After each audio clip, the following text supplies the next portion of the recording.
Et pourtant, il y a beaucoup à dire sur le sujet, à commencer par ce constat dont on va parler avec Corinne Duplat. Ça coûte de plus en plus cher de rester chez soi quand on avance en âge. Bien sûr que ça coûte de plus en plus cher et je reviens à ce que vous avez dit, c'est vrai, la majorité de nos concitoyens veulent vieillir et mourir chez eux. Donc ça c'est une priorité. Après, bien entendu, le maintien à domicile peut avoir ses limites, clairement. Mais aujourd'hui, c'est une priorité nationale.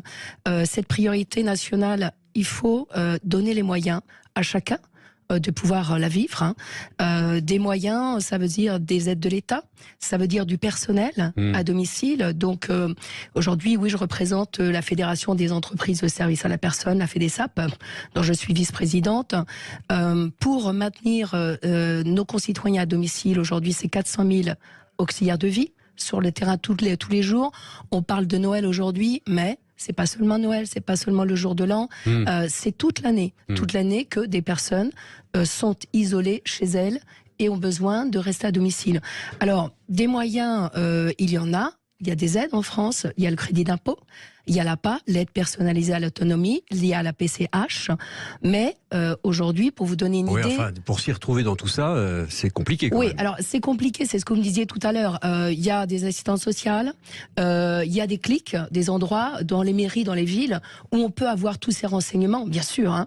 Parce que du jour au lendemain, apporter des aides à une personne âgée pour une famille, pour son proche, c'est compliqué de comprendre tous ces mécanismes.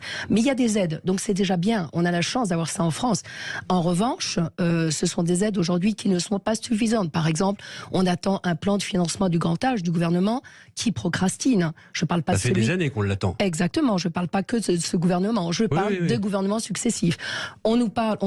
Qu'est-ce qui coince, qu'est-ce qui bloque? Mais qu'est-ce qui coince? On cherche de l'argent, forcément, et toujours. Alors, tout le monde participe à ça. Le citoyen va participer à financer son maintien à domicile.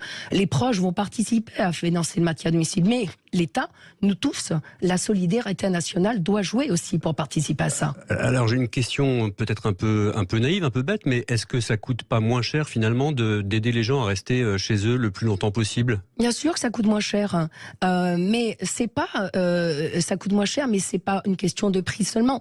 Il y a une question de choix, bien entendu. Il y a une question de pouvoir rester le plus longtemps possible à domicile. Il y a des personnes qui sont très désorientées ou très dépendantes. Ça devient compliqué. Bien sûr. On est d'accord. Mais bien sûr qu'il y a une question de moyens. Aujourd'hui, les moyens, par exemple, je vous en parlais tout à l'heure, c'est un tarif national qui est déterminé par l'État, qui est le tarif socle, qui est aujourd'hui à 22 €, qui va passer royalement à 23 € l'année prochaine, alors que le coût de revient d'une aide à domicile aujourd'hui, c'est 27 € de l'heure. Alors on va essayer de ne pas perdre nos auditeurs sur cette question un peu technique. Effectivement, il y a le projet de loi de finances de la sécurité sociale pour 2023 qui prévoit de relever le tarif plancher d'1 € pour cette allocation d'autonomie, allocation personnalisée d'autonomie, donc de 22 à 23 €. Vous nous dites le prix de revient c'est 27, donc on est encore loin du compte.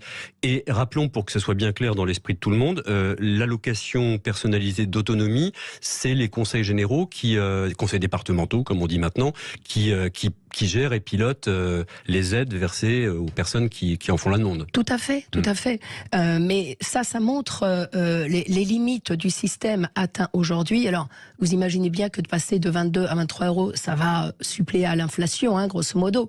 Mais on parle de personnes, d'auxiliaires de vie, qui ont travaillé, qui ont été sur le front pendant la pandémie, vous imaginez, pendant 2 ans, qui ont fait partie de ces métiers-là, qui sont comme les livreurs de repas, qui ont fait du portage de repas, qui ont été les seuls à rentrer au domicile de personnes isolées, des personnes qui ne sont toujours pas reconnues. Alors l'État, sur notre proposition, va mettre en place l'année prochaine, pour la première fois, la journée nationale des aides à domicile le 17 mars. Formidable. Ça mange pas de pain, j'ai envie de vous dire. Non, c'est bien, ça fera encore plus connaître les missions d'aide à domicile. Mais quoi? Moi, ça fait 30 ans que je suis dans l'aide à domicile. Pour reconnaître, il faut aussi payer les gens à leur juste valeur. Payer ces personnes qui font un noble travail, qui sont les seuls comme on le disait tout à l'heure, souvent à domicile. Donc la reconnaissance, c'est pas seulement de dire merci, c'est bien de dire merci, mais c'est aussi de les régler. On reviendra sur la question du sort qui est fait à ces auxiliaires de vie, et c'est important de les saluer, de leur rendre hommage. Pour revenir à l'APA et à cette dimension un peu technique, le tarif plancher relevé par le gouvernement, c'est un tarif plancher. Ça n'empêche pas les conseils départementaux d'aller plus loin. Alors, c'est plutôt le conseil départemental va fixer la limite aussi, mais après, vous voyez, le reste à charge, il va sur le concitoyen directement. Et il y a toujours pratiquement un reste à charge. Et c'est ça. Et ceux qui ne peuvent pas le payer n'auront pas plus d'heures. Vous voyez ce que je veux dire? Oui, parce qu'il y a le taux horaire, le prix plancher, et après, il y a le nombre d'heures aussi qui est important. Exactement. Parce que les auxiliaires de vie se retrouvent finalement à avoir trop de personnes âgées dans la journée et à avoir très peu de temps pour ce qu'on va appeler le lien social. Oui, et puis on ne parle pas seulement d'un coût horaire, vous avez tout à fait raison. En fonction de l'état de dépendance de la personne et de ses revenus, elle va avoir droit à un certain nombre d'heures par mois, qui devrait logiquement couvrir ça. Et donc, avec un tarif comme celui-là, on n'y arrive pas. Et après, on a effectivement une situation avec des auxiliaires de vie qui vont se déplacer un peu partout, toute la journée, pour aider des personnes à faire leur toilette, à prendre leur repas, à se déplacer tout simplement. Donc on est, voyez, sur finalement deux publics assez fragiles, clairement, aujourd'hui, dans une situation qui est, et pourtant, on pousse des cris d'alerte encore et encore, et ça fonctionne difficilement. Alors effectivement, pour les auxiliaires de vie qu'on peine à recruter aujourd'hui, on n'en trouve pas assez en tout cas.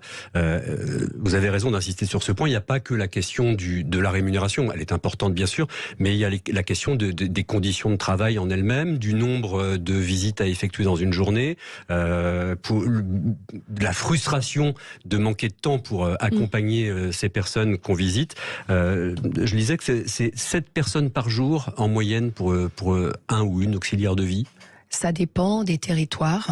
On ne parle pas du tout de la même charge de travail quand on est en hyper urbain ou en hyper rural, par exemple, parce que les conditions de travail sont pas les mêmes. Mais bien entendu que c'est beaucoup de bénéficiaires dans la semaine. C'est évident. Donc, et vous avez raison, il n'y a pas que le salaire, parce que vous voyez, ce genre de métier, c'est un peu un sacerdoce quand même. On va s'occuper de personnes, ce sont des conditions de travail extrêmement difficile quelquefois, mais forcément, nous, du côté fédéral, nous, du côté employeur de services à domicile, on adapte au poste de travail, on va former nos intervenants toute l'année et tout au long de leur vie, on va faire de la prévention, parce que des métiers qui vont demander forcément beaucoup de manutention, clairement. Donc avec l'âge des pathologies, aujourd'hui, on a des intervenants à domicile dont la moyenne d'âge dépasse les 50 ans. Donc en plus du problème de recrutement dont vous parlez, on va avoir à faire face là très très vite au renouvellement de ce personnel qui va partir en retraite aussi, ou qui quelquefois est en incapacité de travail à la fin de sa vie professionnelle, parce que le métier a été difficile. Mais heureusement, ce sont des personnes qui adorent leur métier, qui adorent travailler auprès de personnes âgées, et qui vont beaucoup donner, et beaucoup plus que ce qu'elles pourraient recevoir quelquefois. Fabrice Talandier, je rappelle que vous êtes directeur des territoires du développement et de l'innovation pour l'association Les Petits Frères des Pauvres. Évidemment, c'est un sujet que vous connaissez aussi, la difficulté pour les personnes âgées à rester chez elles dans de bonnes conditions, évidemment. Qu'est-ce que ça vous inspire, la situation dans laquelle on est aujourd'hui ? Alors, moi, ce qui m'inspire, ou en tout cas ce qui m'interroge, c'est la situation dans laquelle on va être demain.